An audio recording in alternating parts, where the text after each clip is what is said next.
Allah üçün olan məhəbbətdir. Yəni Allah üçün olan məhəbbət 4 şeydə olur. Birinci, əməli edəndə. İnsanı, məsələn, bəzi qardaşlar var, qarışdırırlar. Görürsən ki, deyir ki, mən səni Allah üçün sevirəm. Əmən Allah üçün sevirsənsə həmin insanı elədiyi əmələ görə sevməlisən.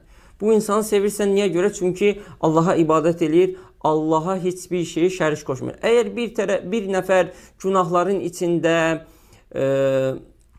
şirkin içindədirsə, sən deyirsənsə ki, mən səni Allah üçün sevirəm, bu Allah üçün sevgi ola bilməz. Nə üçün? Çünki sən onda olan o günaha görə, Allah üçün sevirsənsə bir qardaşı, onda olan o günaha görə onun o günahına nifrət eləməlisən.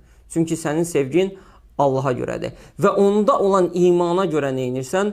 Onu sevirsən. Əhl-i-Sünnə və cəmaata görə bir insan bir tərəfdən sevilib, bir tərəfdən də sevilməyə bilər.